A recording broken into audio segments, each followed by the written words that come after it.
নমস্কাৰ বন্ধুসকল, হস্তৰেখা ব্লগ চেনেলটোত আপোনালোকক স্বাগতম জনাইছোঁ। আশা কৰোঁ আপোনালোক সকলো সুস্বাস্থ্যৱান আছে। আহক আগবাঢ়োঁ, এই হাতখনক এনালাইচিছ কৰোঁ। এইখন হাত এজন যুৱকৰ, বয়স তেওঁৰ 24 বছৰ। জীৱনৰ প্ৰতিটো দিশ জানিব বিচাৰে। উন্নতিৰ বাবে, স্বাস্থ্যৰ বাবে, ধনৰ আগমনৰ বিষয়ে, নিজৰ লাভ লাইফৰ বাবে, মাক বাপেকক সুখত ৰাখিব পাৰিবনে, আৰু বহুত কিছু জানিব বিচাৰে নিজৰ জীৱনৰ প্ৰতিটো মুহূৰ্তৰ বিষয়ে। আহক তেন্তে পলম নকৰোঁ, আগবাঢ়োঁ। বন্ধুসকল, ইয়াত যেনেকৈ মই ড্ৰয়িং কৰি যাম ইয়াৰ বিষয়ে আপোনালোকে জানিব পাৰিব। আহক এতিয়া আগবাঢ়িছোঁ। বন্ধুসকল, এইডালক কয় জীৱন ৰেখা, ইংলিছত লাইফ লাইন বুলি কয়।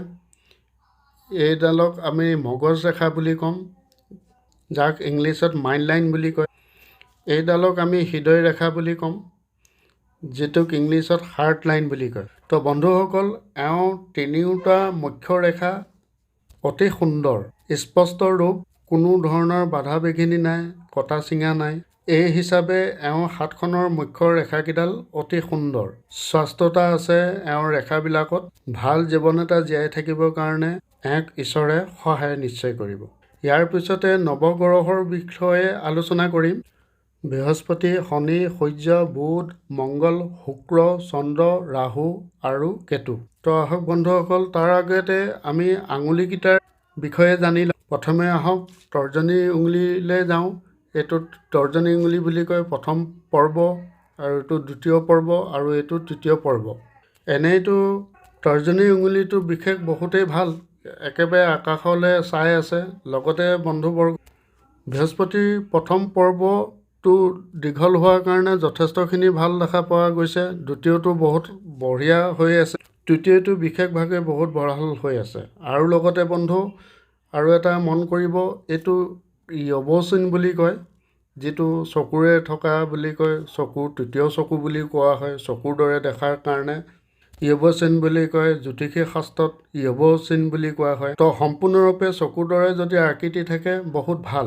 কিন্তু বন্ধু, যদি আপুনি পৰ্বতলৈ যায়, পৰ্বতটো বহুত বিশেষ ভাল নহয়, আপোনাৰ অকণমান দবিহে আছে, উঠি থকা নাই। তো সেইবাবে বোধহয় বৃহস্পতি বহুত অধিকাংশ হিচাপে ৰিজাল্ট দিবলৈ ইয়াত বাধ্য নাই। অন্ততঃ 50% ৰিজাল্ট দিব পাৰিব। সময়ৰ লগৰে কথা। যদি এই স্থানটো ওখ হৈ যায়, তেতিয়া জানিব যে তেওঁ বৃহস্পতি অতি মজবুত। কিন্তু বহুতো বেয়া নহয় বন্ধুবৰ্গ, ইয়াত গেপ দেখা পোৱা গৈছে। যদি বৃহস্পতি শুভ হয়, যদি ভাল হয়, অন্ততঃ ধাৰ্মিক প্ৰগতিৰ হ'ব, ধৰ্ম মানি চলাত অসুবিধা নাই। অত্যন্ত ভগৱানৰ ওচৰত ভক্তগণ হ'ব, ঈশ্বৰৰ ওচৰত ভক্তগণ, ঈশ্বৰ আল্লাহক মানিব। দান পূৰ্ণৰ ক্ষেত্ৰতো বিশেষ ভাল। আপোনালোকে দেখা পাইছে ইয়াত এটা গেপ থকাৰ কাৰণে ইয়াক দান দক্ষিণাকো বুজায়। গতিকে এই ক্ষেত্ৰত বহুত বেয়া নহয়। তো আহোঁ এতিয়া বন্ধুবৰ্গ মধ্যমা উঙুলিৰ ওপৰলৈ। এয়া প্ৰথম পৰ, এয়া দুচুৰা পৰ, আৰু এইটো তৃতীয় পৰ। এনেইতো আঙুলি হিচাপে ঠিকেই আছে, আঙুলিটো কিন্তু আকাশলৈ চাই আছে। বহুত মজবুত অৱস্থাত আছে আঙুলি পৰকেইটা, কোনো তেৰা বেকা নাই। এই হিচাপে তৰ্জনী মধ্যমা আঙুলিৰ সুস্থতাটো অতি বেছি। এতিয়া আহোঁ পৰ্বতলৈ। পৰ্বত নাই বেছি উঠি আছে, নাই বেছি দবি আছে, বিশেষভাৱে ঠিকেই আছে, দেখা পাইছেই আপোনালোকে। এনে অৱস্থাত থাকিলে ধনৰ ক্ষেত্ৰত অসুবিধা একো নহয়। খুব কম বয়সতে ৰাইজিং কৰিব পাৰে, উন্নতি কৰিব, আৰু দীৰ্ঘদিনলৈকে অসুবিধা নহয় টকা পইচাত। ইয়াত আপুনি দেখিছে ভি চিম্বল টাইপ বনি গৈছে, বিশেষভাৱে ভাল। এয়া শুভ লক্ষণ বুলি কয়। তেওঁ যেতিয়ালৈকে জীৱিত থাকিব তেতিয়ালৈকে তেওঁৰ টকা পইচাৰ ক্ষেত্ৰত কোনোদিনাই অসুবিধা নহয়। এতিয়া আহোঁ অনামিকা আঙুলিলৈ। এইটো প্ৰথম পৰ, এইটো দুচুৰা পৰ, আৰু এইটো তৃতীয় পৰ।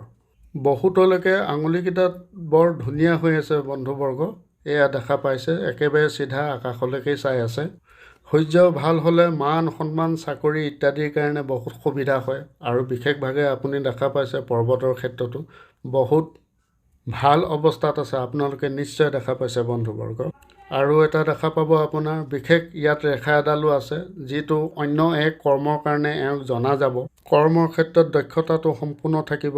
এনে এক জ্ঞান থাকিব, যিটো জ্ঞানৰ দ্বাৰা তেওঁক উন্নতিৰ মাৰ্গলৈ লৈ আহিব আৰু লগতে চাকৰিও কৰিব পাৰিব। ইয়াত সূৰ্যৰ ৰেখা এডাল বৰ স্পষ্টকৈ হৃদয় ৰেখাত লাগি আছে বন্ধুবৰ্গ। সূৰ্য গ্ৰহ ভাল হৈ থকা বহুত আমি এক্সপেক্ট কৰিব পাৰোঁ। মান সন্মানৰ ক্ষেত্ৰত, ৰক্ত সম্পৰ্কীয় সূৰ্যৰ যিখিনি গুণ পোৱা যায়, এই সকলোবিলাক গুণ এওঁ নিশ্চয় পাব। এতিয়া আহোঁ বন্ধুবৰ্গ কনিষ্ঠা আঙুলিৰ ওপৰত। এইটো কনিষ্ঠা আঙুলি, এইটো দ্বিতীয় পৰ আৰু এইটো হৈছে তৃতীয় পৰ। বহুত বিশেষভাৱে এওঁ আঙুলিটো বৰ বেয়া নহয়, দেখাত একেবাৰে স্পষ্ট আৰু আকাশলৈকে চাই আছে, বহুত বঢ়িয়া, বহুত সুন্দৰ। এতিয়া বন্ধুসকল আহোঁ বুধ পৰ্বতলৈ। বুধ পৰ্বতো বৰ বিশেষভাৱে নাই বেছি উঠি আছে, নাই বেছি দবি আছে। তো ইয়াৰ ক্ষেত্ৰততো বুধ মই বেয়া দেখা নাই। বুধ ভাল হ'লে তৰ্ক শক্তি বৰ ভাল হয়, স্পীচ ৰিলেটেড সমস্যা নাথাকে, প্ৰত্যেকটো কুৱেশ্যনৰ এনচাৰ থাকে মুখৰ আগত, আৰু লগতে ব্যৱসায় বাণিজ্যৰ লগতো ইয়াক দৰ্শায়। ইয়াত এডাল চেইনো আছে, এটা চাইনো ধুনীয়াকৈ বনি আছে, এডাল ৰেখাও বনি আছে। তো এই ক্ষেত্ৰত তেওঁ যদি পিছলৈ ব্যৱসায় কৰোঁ বুলি কয়, ব্যৱসায় কৰিব পাৰিব। বৰ সুন্দৰ হৈ আছে, এডাল স্পষ্ট ৰেখা বনি আছে। এওঁৰ হাতখনত বুধৰ পৰিমাণটো বহুত বঢ়িয়া হৈ আছে। এতিয়া আহক বন্ধুবৰ্গ, এইটো পহিলা মংগল বুলি কয় আৰু এইটো দুচৰা মংগল বুলি কয়। এতিয়া মংগলক আমি যদি দেখা পাওঁ, নাই বেছি দবি আছে, নাই বেছি উঠি আছে, বহুত সত্তকটো ভালেই দেখা পাইছোঁ এওঁৰ মংগল। নাই এই স্থানত কটা চিঙা আছে, নাই এই স্থানত কিবা কটা চিঙা আছে, বহুত সত্তকটো মই দেখাত এওঁৰ মংগল বহুত ভালেই। মংগল অগ্নিকাৰক গ্ৰহ হয়, শৰীৰটোত বলৰ ক্ষেত্ৰত কোনোদিনাই অসুবিধা নাপায়। মংগল ভাল হ'লে প্ৰত্যেকটো কামেই শুভ কাম হয়। বন্ধু বান্ধৱৰ ক্ষেত্ৰতো এওঁ বহুতেই ভাল, বন্ধুৰ লগত ৰিলেশ্যন অতি ভাল, আশে পাশে সকলোৰ লগতেই ভাল। এওঁৰ ব্যৱহাৰটো অতি অমায়িক ব্যৱহাৰ। এতিয়া আহোঁ চন্দ্ৰ পৰ্বতলৈ। চন্দ্ৰ পৰ্বতো নাই বেছি দবি আছে, নাই বেছি উঠি আছে, বহুত দেখাততো ভালেই দেখা পাইছোঁ বন্ধুসকল। লগতে এটা চিনো বনি আছে, এই আপুনি দেখা পাইছে, এইটোক যাত্ৰা ৰেখা বুলিও কয়। চন্দ্ৰ পৰ্বতত যদি কোনো ৰেখা এনেকৈ দেখা পোৱা যায় বন্ধুবৰ্গ, তো এনেস্থলত তেওঁ ভ্ৰমণৰ ক্ষেত্ৰত বহুত আগ্ৰহী, আৰু এওঁক ঈশ্বৰ আল্লাহে এঠাইৰ পৰা আন ঠাইলৈ নিশ্চয় ভ্ৰমণ কৰোৱায়। মনৰ ক্ষেত্ৰতো যদি যাওঁ, মনটো অতি চাপ হয়, পঢ়াত বহুত বিশেষ বেয়া নহয়, বহুত ভালেই পঢ়াত তেওঁ। লগতে পত্নীকো দৰ্শায়, পত্নীও গুণবান হ'ব, দেখাত সুন্দৰ, মৰম চেনেহে বিবাহিত জীৱন কটাব পাৰিব। এতিয়া আহোঁ বন্ধুবৰ্গ শুক্ৰ স্থানলৈ। শুক্ৰ স্থান আপুনি দেখা পাইছে, নাই বেছি উঠি আছে, নাই বেছি দবি আছে। কিন্তু বন্ধুবৰ্গ আপোনালোকে দেখা পাইছে, এই স্থানটো আপোনাৰ শুক্ৰ স্থান বুলি কয়। কিন্তু বন্ধুবৰ্গ ইয়াত যিমানবিলাক এনেকৈ ৰেখা দেখা পাব, এইবিলাকক আৰি ৰেখা বুলি কয়। এইবিলাক অশুভ চাইন বুলি কোৱা হয়। এনেকুৱাবিলাক ৰেখা যদি দেখা পোৱা যায়, মানুহজনক ভোগবিলাসৰ ক্ষেত্ৰত অনিষ্ট কৰে, মাটি গাড়ী লওঁতে অসুবিধা কৰিব, এটা লাক্সাৰিকেল লাইফ জীয়াই থাকিবৰ কাৰণে অসুবিধা কৰিব, লগতে বন্ধুবৰ্গ ছেক্সুৱেলিৰ ক্ষেত্ৰতো অসুবিধা কৰিব। আৰু কিছুমান বিচাৰধাৰা, এনে কিছুমান সিদ্ধান্ত তেওঁ ল'ব, যিবিলাকত তেওঁ পস্তাবলগীয়া হ'ব পাৰে। ধন হানি হোৱাৰ ক্ষেত্ৰতো অকণমান চান্সেছ আছে বন্ধুবৰ্গ। এয়া ৰেখা অতি অশুভ হয়, কিন্তু ইয়াত শুভ ৰেখাও আছে। ইয়াৰ যিখিনি আপুনি দেখিছে, এইখিনিক উৰ্ধ ৰেখা বুলি কোৱা হয় বন্ধুবৰ্গ। যিখিনি উৰ্ধ ৰেখা আছে, এইখিনিক প্ৰগতি ৰেখা বুলিও কয়। কিন্তু বন্ধু এই আৰি ৰেখাবিলাক থাকিলে মানে বহুত সমস্যা কৰে। যদি এই জীৱন ৰেখাক এনেকৈ কাটি যাবলগীয়া হয়, তেনেহ'লে তেওঁক বহুত ডাঙৰ ডাঙৰ সমস্যাবিলাকৰ পৰা সমাধান নাপাব। লাইফ জীয়াই থাকিবৰ কাৰণে বহুত কষ্ট পাব, মগজ মাইণ্ড একেবাৰে ডিষ্টাৰ্ব হৈ থাকিব, সৰু সুৰা কথাবিলাকত খং ৰাগ উঠিব, শ্বৰ্ট টেম্পাৰ যেন লক্ষণ হ'ব, এনেকুৱাবিলাক কেৰেক্টাৰিষ্টিক্স দেখা পোৱা যায়।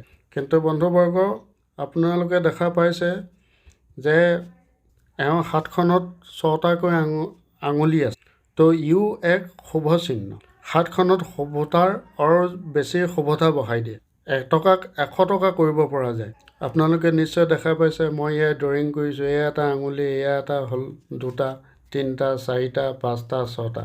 তো জ্যোতিষী শাস্ত্ৰত ইয়াৰ বিষয়েৰে বহুত দীঘলকৈ বৰ্ণনা দিয়া আছে যে এনেকুৱা জাতক জাতিকাৰ যদি 6টা আঙুলি থাকে তাত নেগেটিভিটি বহুত বেছি সময়লৈকে নাথাকে, সকলোবিলাক ৰিজাল্ট পজিটিভলি পায়।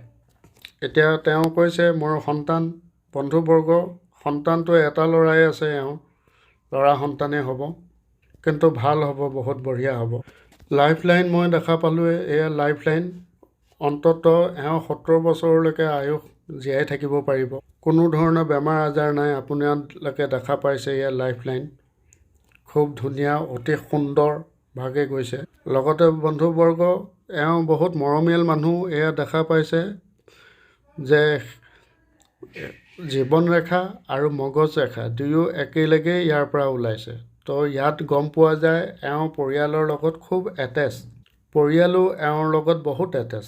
মাক বাপেকৰ বাধ্য ল'ৰা, পিছলৈ যদি বাপেক হয় সন্তানৰ পৰা বহুত আশা কৰিব পাৰিব, পুত্ৰও বহুত আশাবাদী হ'ব আৰু মানি চলিব। এনেকুৱাবিলাক ৰিজাল্ট এই হাতখনত পোৱা গৈছে। এতিয়া আহোঁ ৰাহু স্থানলৈ। ৰাহু বহুত বিশেষটো মই ভাল বুলি নকওঁ, অকণমান দবিয়ে আছে। লগতে বন্ধুবৰ্গ আপোনালোকে দেখা পাইছে এইবোৰ আঁৰি ৰেখা য'ত কাটি ফুৰিছে, বহুত বিশেষভাৱে ভাল নহয়। বহুত বিশেষভাৱে যদি ক'বলৈ যাওঁ ৰাহু বহুত বিশেষ ভাল, কিন্তু সময়ৰে কথা। প্ৰত্যেক 9 মাহৰ 10 মাহৰ এবছৰ 1.5 বছৰ 2 বছৰৰ পিছত সৰু সুৰা ৰেখাবিলাক ওলাই থাকে। যদি এইখন হাততো এই সৰু সুৰা ৰেখাবিলাক ৰিমুভ হৈ যায় তেতিয়া তেওঁৰ কাৰণে ৰাহু অতিশয় ভাল হৈ যাব। এতিয়া বন্ধু আহোঁ কেতু স্থানলৈ আহোঁ। এয়া হৈছে আপোনাৰ কেতু স্থান। কেতু স্থানতো বহুত বিশেষটো বেয়াটো নহয়, কাৰণ কেলে বিশেষ ৰেখাই এনেকৈ কাটি মেলি ফুৰা নাই, স্পষ্টভাৱে মই দেখা পাইছোঁ। লগতে ৰাহু কেতুৰ স্থানত আপুনি দেখা পাইছে বহুত বিশেষ ভালেই। লগতে আৰু এটা মন কৰিব, আপোনালোকে দেখা পাইছে এয়া ভাগ্য ৰেখাৰ লগত এটা ফিছ চিম্বল হওঁ অৱস্থাত আছে। যদি এইটো হৈ যায় তেওঁৰ কাৰণে অতিশয় শুভ ৰিজাল্ট দিব প্ৰত্যেকটো মুহূৰ্তত। বিশেষকৈ ৰাহু বহুত ভাল নহয়, কিন্তু কেতু স্থান যিটো আছে বহুত শুভে বহুত ভাল। আৰু বন্ধুবৰ্গ এতিয়া আমি আহোঁ ভাগ্য ৰেখালৈ। বন্ধুবৰ্গ এয়া দেখিছে কেতু স্থানৰ পৰাই মণিবন্দৰ অকণমান আগৰ পৰাই ভাগ্য ৰেখা ওলাইছে, অতি সুন্দৰ অতি ভাল। আৰু দেখা পাব মগজ ৰেখাৰ ওপৰৰ পৰা এডাল ৰেখা গৈ এনেকৈ টাচ হৈছেগৈ। তাৰ লগতে হৃদয় ৰেখা বুলি ক'লোঁ, এয়া হৃদয় ৰেখা গৈ পেলাই 2 ভাগত স্প্লিট হৈ গৈছে, 2মুখী হৈ গৈছে। তো এনে ক্ষেত্ৰত 35 বছৰ বয়সলৈকে এটা জব কৰিব, সেই জবৰ পৰা তেওঁ আকৌ স্থানান্তৰিত হ'ব, আপোনালোকে দেখা পাইছে। তো এয়া হৈছে আপোনাৰ বৃদ্ধ অৱস্থা, আৰু এয়া হৈছে আপোনাৰ 35ৰ পৰা 55 ইয়াৰ 50 বছৰ বয়সলৈকে আপুনি বয়স নিৰ্ণয় কৰিব। ভাগ্য ৰেখাৰ ক্ষেত্ৰত কোনো অসুবিধা নাই, যেনেকেই নহওক ভাগ্য ৰেখা তেওঁ বনিছেই। যদি এই ভাগ্য ৰেখাডাল টোটেলি এনেকৈ স্পষ্টকৈ গ'লহেঁতেন তেনেহ'লে তেওঁৰ কাৰণে অতি শুভ হৈ গ'লহেঁতেন বন্ধুবৰ্গ। লগতে এনেকুৱা যদি এটা চাইন বনি গ'লহেঁতেন, এইটোক M চাইন বুলি কোৱা হয়, বহুত হাতখনৰ কাৰণে অতি উপযোগী হ'লহেঁতেন। কিন্তু বিশেষভাৱে এতিয়াও চিন্তা কৰিবলগীয়া কোনো কাৰণ নাই, কাৰণ কেলৈ শুভৰ ক্ষেত্ৰত এই স্থানটোৱে আপোনাক এই জাতকজনক জীয়াই থাকিবৰ কাৰণে জীৱনৰ প্ৰতিটো মুহূৰ্তত সহায় কৰি যাব। লগতে মংগল অতিশয় ভাল, মংগলেও সহায় কৰিব। বুধ ভাল, লগতে সূৰ্যও ভাল, বিশেষকৈ শনিও বহুত বেয়া নহয়। বৃদ্ধৰ অৱস্থাৰ কথা ক'লোঁ, বৃদ্ধৰ অৱস্থালৈকে তেওঁ জীয়াই থকাৰ ক্ষেত্ৰত অসুবিধা একো দেখা পোৱা নাই, 2টা স্প্লিট হৈ পেলাই গৈছে। অকণমান খং ৰাগটো প্ৰত্যেকৰে থাকে, কিন্তু অকণমান বেছি পৰিমাণে খং থাকিলে মানে নিজৰ কাম বনবিলাকত ক্ষতি কৰে বন্ধুবৰ্গ। তেওঁ পাৰ্চনেলি মই পাইছিলোঁ, তেতিয়াও মই তেওঁক বুজাই গৈছিলোঁ যে বিশেষকৈ আপুনি খং ৰাগ নকৰিব, খং ৰাগ কৰিলে আপোনাক জীৱনটোত জীয়াই থাকিবলৈ বহুত অনিষ্ট হ'ব পাৰে। ভাল বন্ধুবৰ্গ হেৰুৱাব, আপোনাৰ কাষত থকা আপুনি যাক অতি বিশ্বাস কৰিব পাৰে তেওঁ আপোনাৰ পৰা আঁতৰি যাব পাৰে, যদি এনেধৰণৰ স্বভাৱ যদি আপোনাৰ থাকে। সৰু সুৰা কথা বতৰাবিলাকত আপুনি খং ৰাগ নকৰিব, মই নিশ্চয় পাৰ্চনেলি মই বুজাইছোঁ। যদি তেওঁ বুজি পাইছে তেওঁৰ কাৰণে অতিশয় ভাল হ'ব বন্ধুবৰ্গ। 9টা গ্ৰহৰ বিষয়লৈ বিশ্লেষণ দাঙি ধৰিলোঁ আপোনালোকৰ আগত। এওঁকো ক'লোঁ যে যদি বৃহস্পতি ভাল হৈ যায় তেওঁৰ কাৰণে অতি ভাল হ'ব। প্ৰত্যেক 9 মাহৰ এবছৰ 1.5 বছৰৰ পিছত হাতৰ পৰ্বতবিলাক ওখ নমা হৈ থাকে। যদি সেইটো সময়ত এই পৰিস্থিতিবিলাক এই আৰি ৰেখাবিলাক যদি ৰিমুভ হৈ যায় তেওঁৰ জীৱনৰ কাৰণে অতিশয় ভাল হ'ব বন্ধুবৰ্গ। পাৰ্চনেলি মই তেওঁক ৰেমেডি মই দিছোঁৱেই। যদি তেওঁ সেইখিনি কৰিলে তেওঁৰ জীৱনৰ কাৰণে অতি ভাল হ'ব। মণিবন্ধত তেনেকৈ ৰেখা দেখা পোৱা নাই, বহুত দেখা পোৱা নাই, তেনেকৈ দেখা পোৱা যোৱা নাই। ফুচলৈ হয়তো ৰেখা ওলাবও পাৰে। যদি ওলাই যায় তেওঁৰ কাৰণে অতি ভাল। কিন্তু বন্ধুবৰ্গ তেওঁৰ হাতখনত এই লক্ষণটো থকাৰ কাৰণে তেওঁক জীৱনৰ প্ৰতিটো মুহূৰ্তত তেওঁক সহায় কৰিব ঈশ্বৰ আল্লাই। বন্ধুবৰ্গ এই ভিডিঅ'টো যদি আপোনালোকৰ পচন্দ হৈছে মোৰ চেনেলটো ছাবস্ক্ৰাইব নিশ্চয় কৰিব, শ্বেয়াৰ কৰিব, বেল আইকনটো দবাবলৈ নাপাহৰিব। খুব সুন্দৰকৈ এটা কমেণ্ট নিশ্চয় লিখিব। ঈশ্বৰ আল্লাহৰ ওচৰত কামনা কৰিছোঁ, প্ৰাৰ্থনা কৰি আপোনালোকক সকলোকে ঈশ্বৰে কুশল মংগলে ৰাখে, সুস্থ ৰাখে, ধন টকা পইচাৰ কোনোদিনাই যাতে অসুবিধা নহয়। প্ৰত্যেকে নিজৰ নিজৰ ঘৰত সুখ শান্তিৰে জীৱন কটাওক। মনত যিবিলাক আশা আছে ঈশ্বৰ আল্লাই নিশ্চয় দিঠকত পৰিণত কৰক। তো আজি ইমানতে বিদায় লৈছোঁ। নমস্কাৰ, জয় হিন্দ।